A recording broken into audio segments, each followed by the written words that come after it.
Buenas noches, amigos televidentes, sean todos ustedes bienvenidos a la prensa de hoy. Yo soy Melvin Matthews y complacido de estar con ustedes en nuestra cita semanal con el fortalecimiento institucional de la República Dominicana. La noticia más relevante de esta semana fue indudablemente el anuncio del presidente Luis Abinader retirando del Congreso su propuesta de modernización fiscal, es decir, la reforma fiscal tan anunciada y tan esperada. El presidente argumentó una serie de razones por las cuales retiraba del Congreso su propuesta y eventualmente dejó abiertas las puertas para otras iniciativas. Escuchemos al mandatario. Buenas noches, pueblo dominicano. Hoy me dirijo a ustedes con un mensaje que va más allá de cifras, leyes y tecnicismos. Un mensaje de sinceridad, de humildad y sobre todo de compromiso. Un mensaje honesto, como siempre he creído debe ser todo acto de servicio público, porque como dijo el gran Benjamin Franklin, la honestidad es siempre la mejor política. Y hoy, más que nunca, quiero reafirmar mi convicción de que la transparencia y la verdad son los pilares sobre los que debemos de construir nuestro futuro. Como ustedes saben, el equipo económico del gobierno presentó ante el Congreso, para su debate y consenso, la Ley de Modernización Fiscal. Una propuesta que no surgió de la improvisación o de un capricho personal, sino del más profundo sentido de responsabilidad hacia nuestro país. Este es un momento crucial y hemos asumido este desafío con el convencimiento de que debemos actuar ahora para garantizar el bienestar de las generaciones que están por venir. Esta obligación, que otros eludieron para proteger su popularidad política, la asumimos nosotros con responsabilidad y valentía para garantizar la sostenibilidad de la economía dominicana.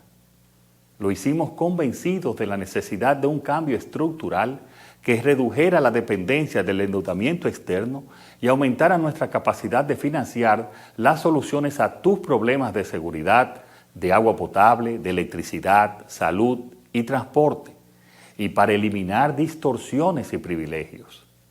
No será fácil resolver cada uno de estos problemas si seguimos siendo uno de los países con menor recaudación de impuestos y con uno de los gastos públicos más bajos de América Latina.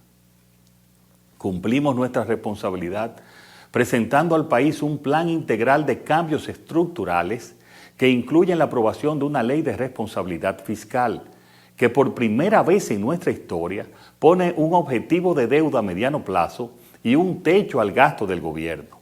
Una propuesta de fusión y eliminación de ministerios, direcciones e instituciones que representarán importantes ahorros y mayor eficiencia de la gestión pública, que compartimos 3 semanas atrás, y ahora se completaría con la aprobación de una ley de modernización fiscal. Esta última iniciativa, como hemos podido observar, no recibió el apoyo ciudadano.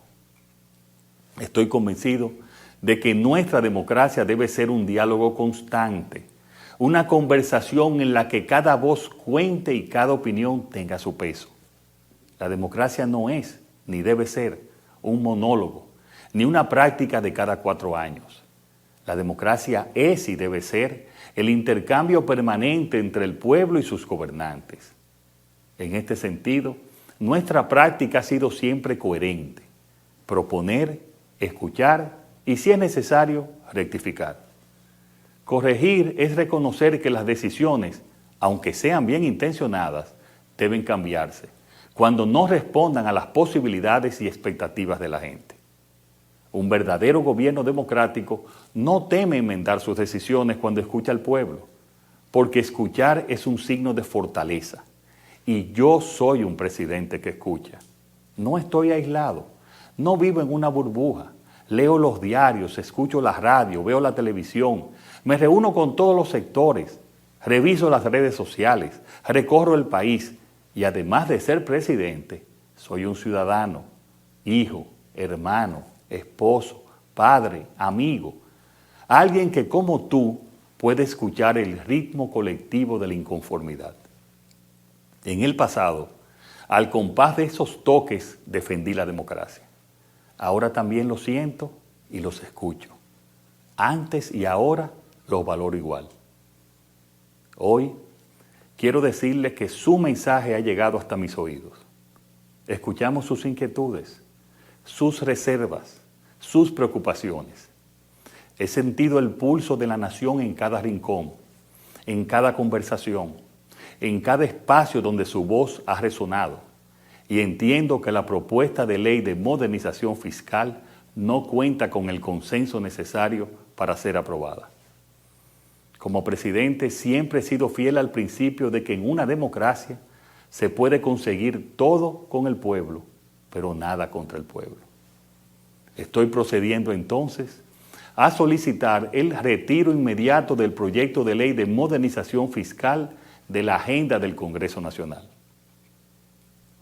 Esto implicará ajustar el alcance de los planes de desarrollo que habíamos planteado y construir alternativas aceptables para lograr la República Dominicana que queremos. Con esta decisión, confirmo que el gobierno está conectado con la realidad de su gente. Actuamos con responsabilidad y sobre todo con sensibilidad y siempre buscando el bienestar de la mayoría. Como siempre, seguiré trabajando junto a ti para que nuestra República Dominicana siga avanzando con justicia, con equidad y con prosperidad para todos. Muchas gracias y que Dios los bendiga a todos. Al margen de cualquier opinión o de las opiniones que se han desatado a favor y en contra de esa posición del presidente Luis Abinader retirando el proyecto, incluyendo la opinión nuestra, es evidente que lo que se trata ahora es de buscar alternativas viables para realizar una reforma fiscal. Y quiero referirme brevemente a la propuesta que hizo Participación Ciudadana, que ha sugerido al gobierno una serie de medidas para mejorar la calidad del gasto antes, dice Participación Ciudadana, de embarcarse en aprobar nuevos impuestos y agregar legitimidad a la reforma fiscal. Según Participación Ciudadana, la propuesta presentada por el mandatario carecía de legitimidad por el hecho de que el presidente no ha adoptado una serie de medidas previas con el gasto del gobierno. Entre las medidas sugeridas para reducir el uso desconsiderado del dinero público está en enfrentar con rigor el régimen, la evasión fiscal con todo el régimen de consecuencias posibles. La evasión fiscal, que también hay una elusión fiscal según los términos de la Dirección General de Impuestos Internos, que se sitúa entre el 40 y el 50% de lo dejado de recaudar por el Estado. Revisar la nómina pública para eliminar a todas aquellas personas que no desempeñan función alguna y están en ella para pagar favores partidarios. Participación sugiere eliminar todas las pensiones otorgadas en violación a la ley y reducir aquellas pensiones cuyos montos generan indignación. Hay pensiones que son sencillamente exorbitantes, por no decir otra cosa. Bajar a la mitad de los fondos entregados a cada año a los partidos políticos, que desde el 1998, a través de la ley de financiación de los partidos políticos, han recibido más de 28,000 millones de pesos. Repito, más de 28,000 millones de pesos, según cifras de Participación Ciudadana, han recibido los partidos políticos desde el año 1998, cuando se aprobó esa legislación hasta este momento. Vamos a seguir con el tema después de la siguiente pausa.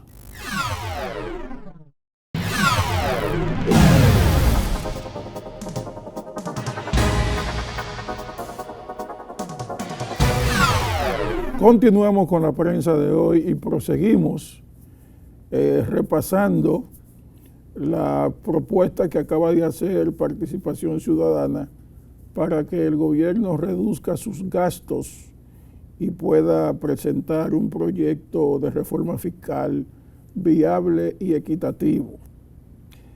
Sugieren que reducir los gastos superfluos del gobierno, que son exageradamente altos según Participación Ciudadana, en partidas como dietas y gastos de representación, en eventos y actividades de entretenimiento, en servicios de internet y televisión por cable, en publicidad y promoción en electrodomésticos. Igualmente, bajar los gastos del Congreso. Esta parte es muy interesante, que en los primeros 5 meses de este año han gastado 2.251.400.000 pesos, lo que representa el 70% del presupuesto de las dos cámaras, con partidas tales como 104 millones en dietas y gastos de representación de los legisladores, 258 millones en gratificaciones y bonificaciones y 123 millones en sobresueldos. También que se elimine toda partida para asistencia social, como el barrilito, que alcanzó la suma de 253 millones de pesos, y cualquiera otra, pues escapan a las funciones de los legisladores que representan legislar y fiscalizar. Aquí me voy a detener un minuto para señalar que muchas veces uno quiere defender al Senado o a la Cámara de Diputados en cualquier conversación rutinaria con ciudadanos, pero te tapan la boca cuando te sacan a relucir que no han eliminado el barrilito y que los senadores y diputados, porque los diputados tienen algo que se ha bautizado como el cofrecito, no tienen mucha calidad para hablar de corrupción y de manejo pulcro de los recursos del Estado. En gran medida yo no estoy de acuerdo con eso, porque yo entiendo incluso que en cierta forma los legisladores necesitan realizar alguna actividad en sus comunidades, pero tanto el barrilito como el cofrecito se han desacreditado. Y un poder del Estado como el legislativo, que es el primer poder del Estado dominicano según nuestra Constitución, no puede vivir en el descrédito, pues tiene que realizar una labor transparente que van desde la preparación de leyes hasta la supervisión de las actividades del Poder Ejecutivo. Tiene que jugar un rol de vigilancia. Y si ese rol de vigilancia que debe jugar el Congreso de la República en relación a los otros poderes del Estado está manchado por opiniones y por una opinión generalizada de la gente de que con el barrilito y el cofrecito hay corrupción, entonces eso hay que terminarlo. El presidente Abinader prometió hacerlo cuando llegó en el 20, fue parte de su campaña. El PRM como partido prometió hacerlo, fue parte de su campaña. No lo hizo en los 4 años, aunque hubo intento de realizarlo, pero hay que decir que la resistencia de la mayoría de los congresistas se impuso y por eso no se ha hecho. Otra sugerencia de Participación Ciudadana es pagar buenos salarios a los cónsules dominicanos, pero ingresando a las arcas públicas todos los fondos recibidos en pago por los servicios que prestan. Asimismo, reducir la publicidad estatal, que supera los 8.000 millones al año, a publicidad meramente institucional, así como el déficit del sector público.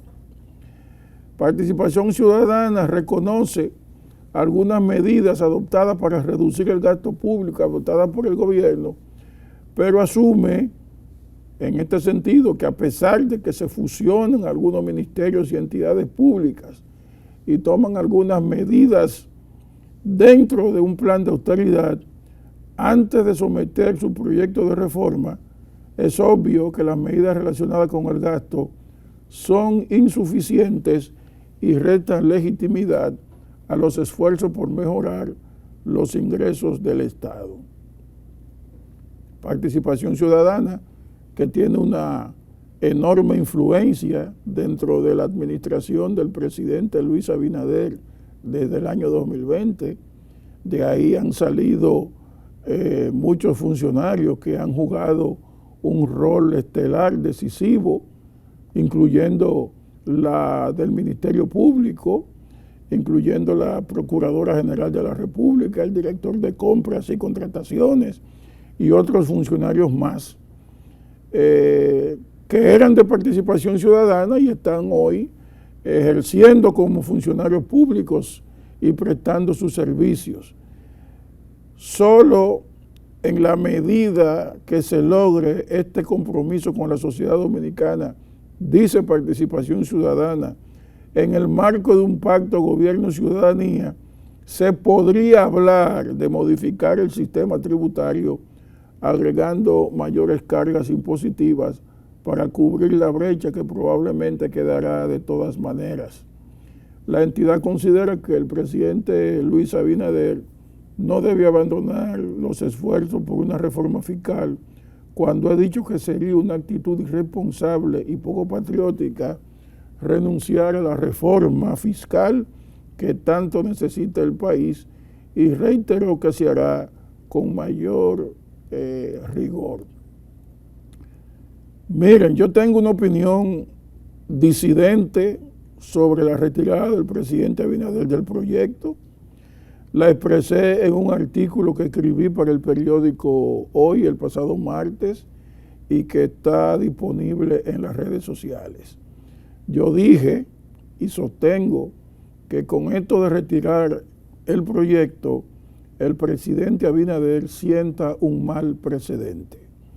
Un mal precedente porque el presidente no luchó directamente y con determinación para que ese proyecto se viabilizara. Él sencillamente tenía que dejar que el Congreso funcionara, pero aparentemente pesó más la opinión de que los congresistas están moralmente muy debilitados por el tema del barrilito y del cofrecito, y él optó por retirarlo. Pero la vía correcta era que el Congreso de la República se encargara de escuchar no solamente las opiniones en vistas públicas, sino de negociar directamente con los sectores económicos, los altos empresarios, el sector empresarial, que fue el que presionó al presidente Luis Abinader con cacerolazos en el Piantini, donde vive la burguesía adinerada, la crítica del Consejo Nacional de la Empresa Privada, el CONEP,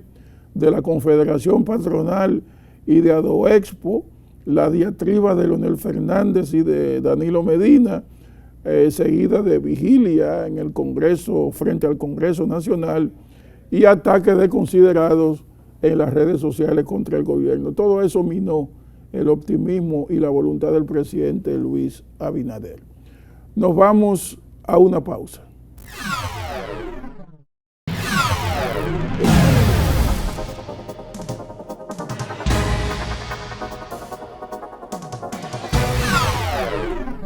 Luis Almagro, el secretario general de la OEA, estuvo en Santo Domingo este fin de semana participando jueves y viernes en el Congreso Internacional Democracia en América Latina, auspiciado por el Tribunal Superior Electoral.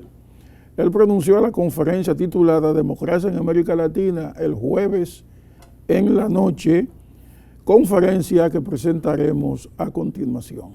Señor presidente Luis Abinader, señor presidente del Tribunal Supremo Electoral, magistrado Ignacio Pascual Camacho, señor presidente del Senado, magistradas, magistrados, autoridades, amigas, amigos, colegas, señoras, señores. Es un honor para mí participar en la apertura del Congreso Internacional Democracia en América Latina, aquí en la República Dominicana. Definitivamente, cuando hablamos de democracia, entendemos la misma como un proceso, como una construcción que hacemos permanentemente y que tiene que tener más instancias de diálogo y más instancias de escuchar que probablemente de conferenciarlos. La democracia implica un permanente ida y vuelta entre la ciudadanía, entre los ciudadanos, ciudadanas, las instituciones, las personas a cargo de las instituciones, las autoridades. La democracia obviamente también tiene que ser fuerte y ser capaz de defenderse a sí misma. La democracia que más duró en el tiempo fue la democracia ateniense, que prácticamente duró 500 años. Era una democracia de ciudadanos, los cuales discutían los temas de interés público.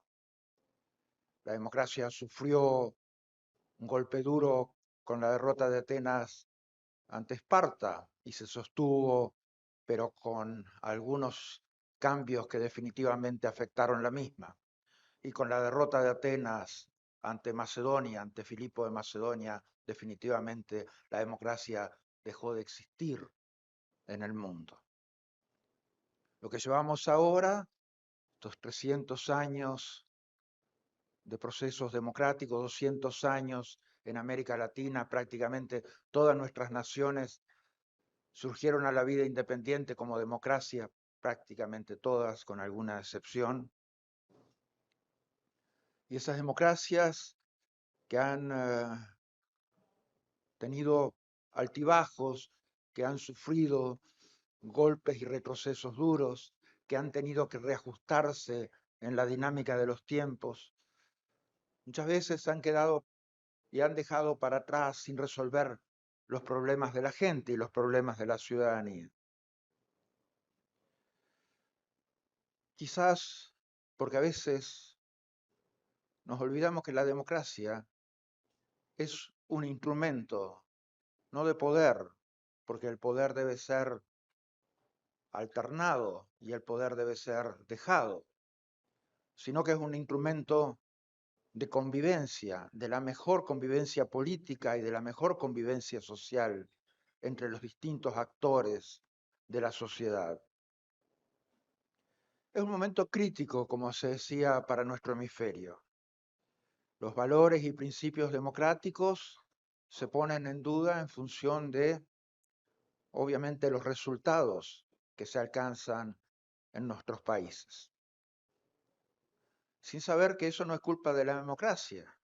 La impericia, la incapacidad de gobernanza, los problemas estructurales que tienen los sistemas políticos, no son un problema de la democracia. Es como decir que la criminalidad significa un fracaso del Código Penal. Es simplemente un instrumento que tenemos para resolver nuestros temas sociales y tenemos que ser eficientes a la hora de ejecutar gobernabilidad y de ejecutar gobernanza. Entonces se repite esta letanía de quejas que dice del desencanto con la democracia y se habla de estados de ánimos, de actitudes como apatía o desconfianza. Son estados de ánimo de la ciudadanía que están más bien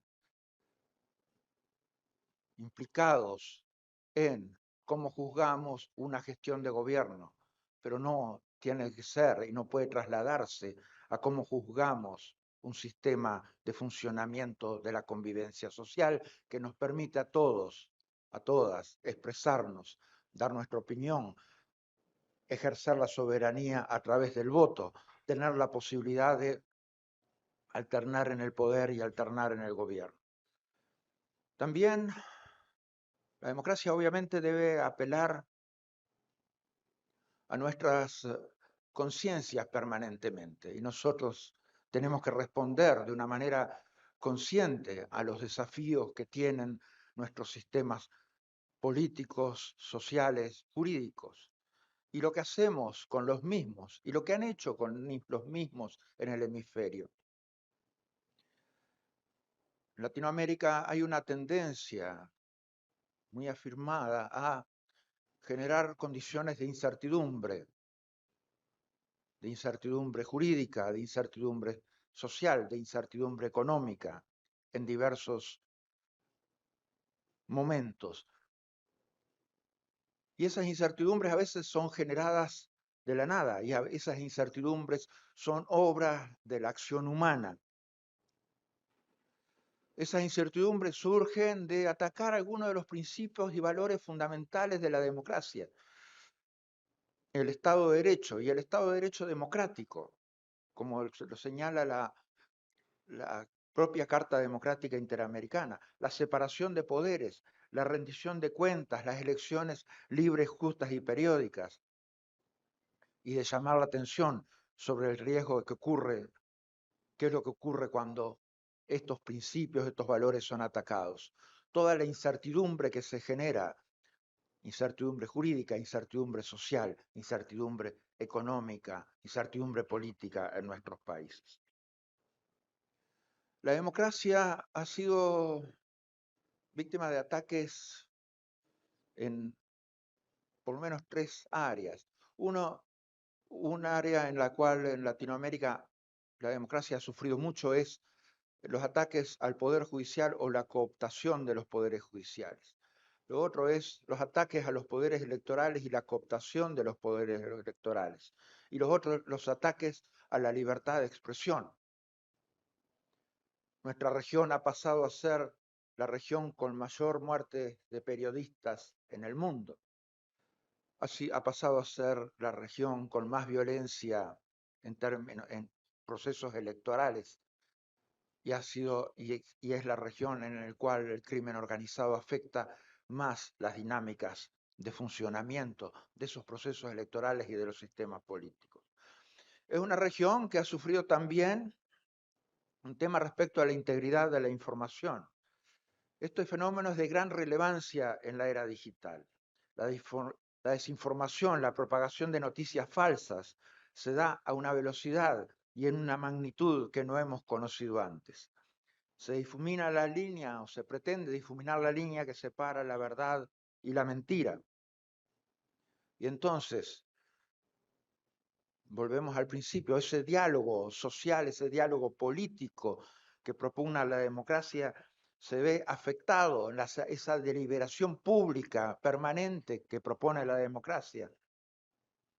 Se ve afectado cuando nuestras sociedades no están libremente informadas o cuando la información está desintegrada o directamente afectada por las noticias falsas. La integridad de la información es hoy uno de los pilares fundamentales y es uno de los pilares en los que debe sostenerse esencialmente la libertad de expresión y es en ese pilar donde se sostiene la democracia. Obviamente la Secretaría General de la OEA ha trabajado estrechamente con el Tribunal Superior Electoral y con la Junta Central Electoral de República Dominicana en este asunto. El año pasado, por ejemplo, organizamos un taller para el personal de la Junta para fortalecer sus capacidades en el combate a la desinformación.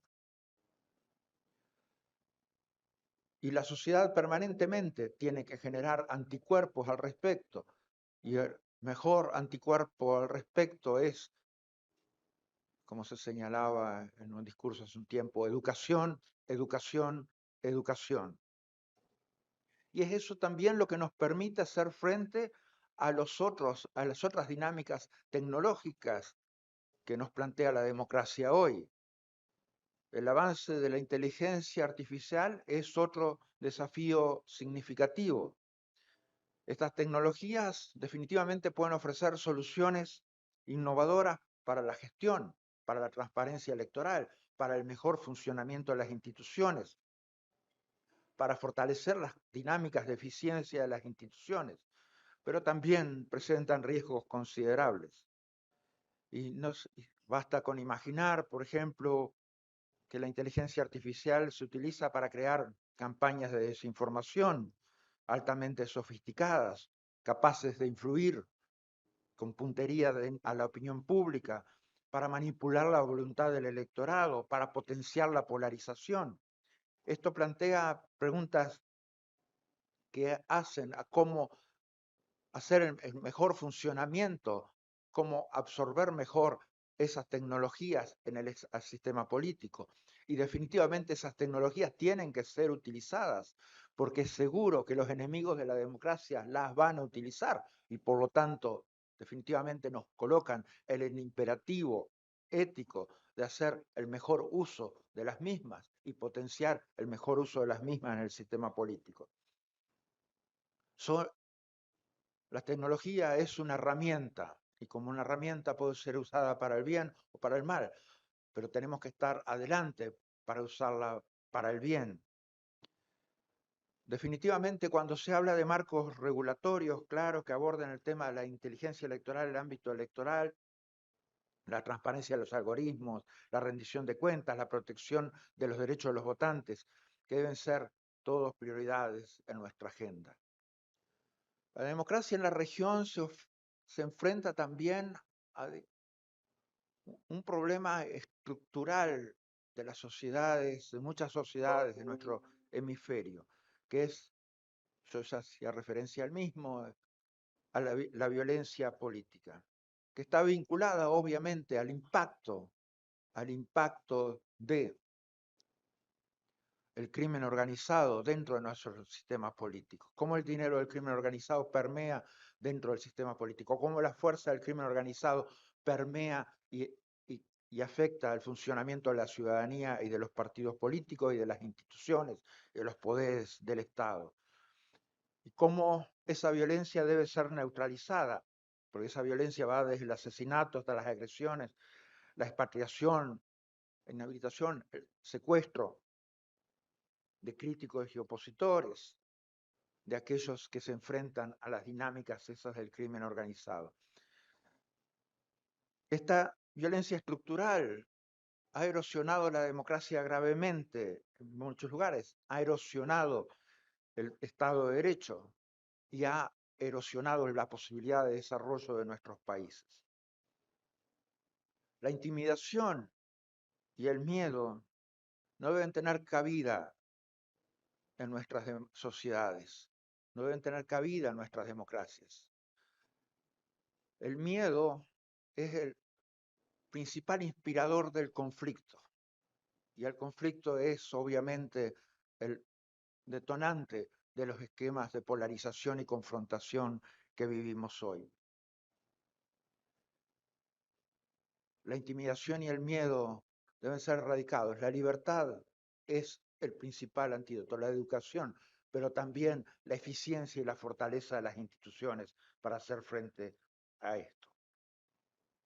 Es imprescindible que trabajemos juntos, los que están bien, los que están más o menos, los que están regular, los que están mal, las organizaciones internacionales, los organismos financieros de crédito, todos tenemos que trabajar juntos, es indispensable para generar y reactivar círculos virtuosos de funcionamiento de la confianza democrática.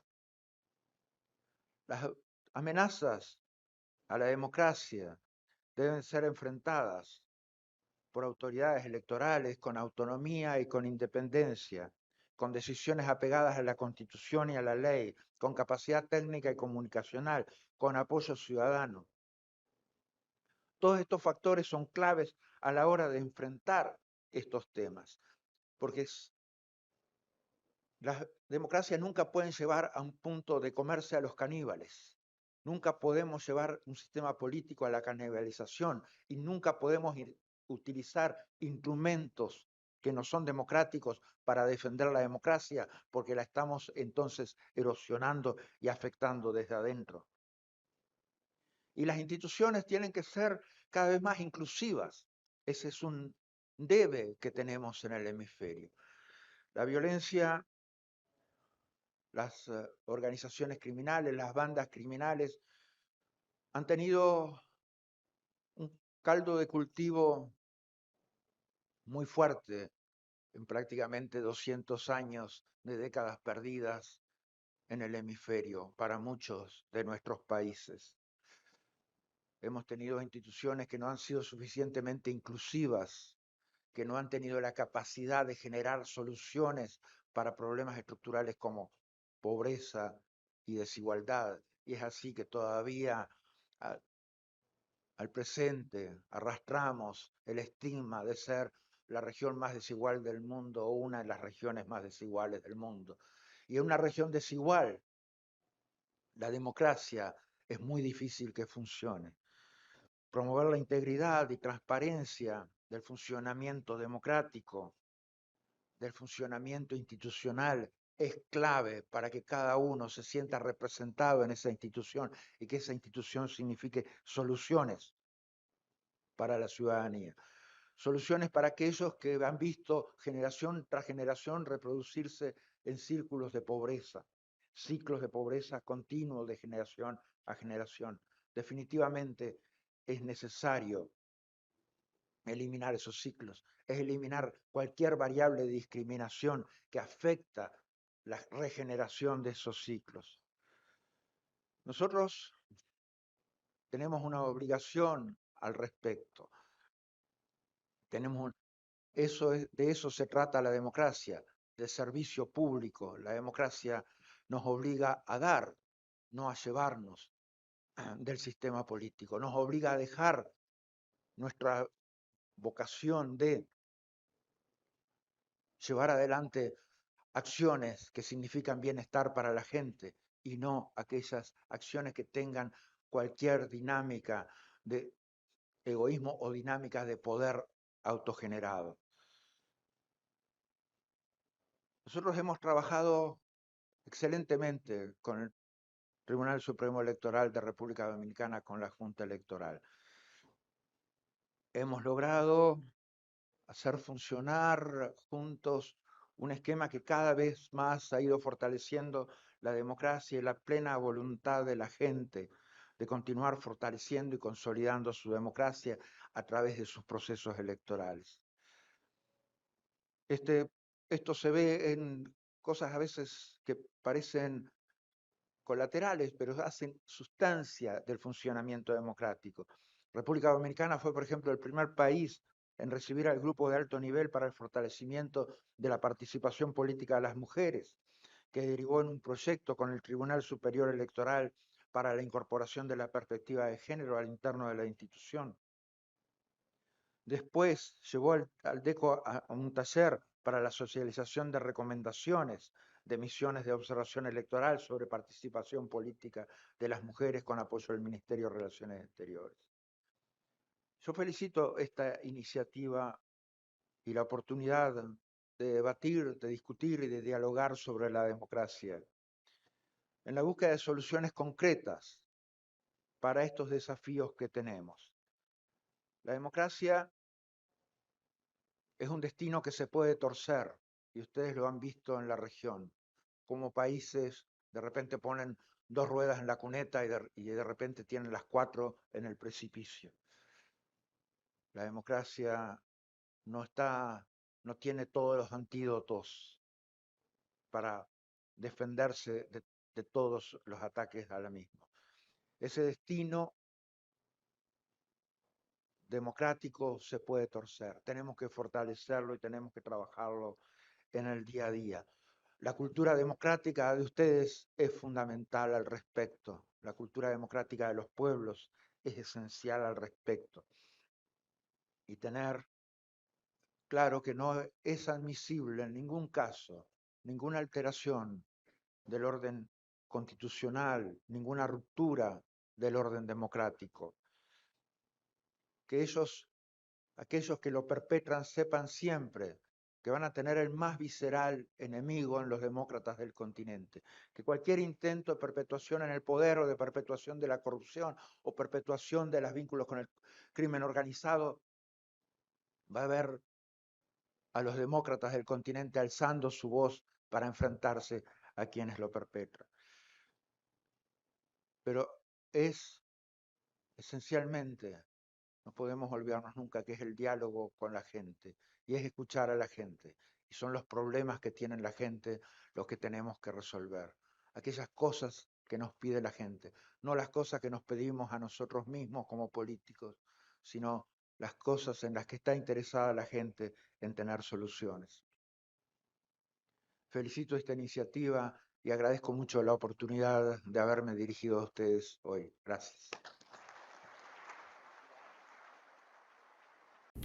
Hemos presentado la prensa de hoy después de escuchar a Luis Almagro. Nos vemos la próxima semana. Hasta entonces.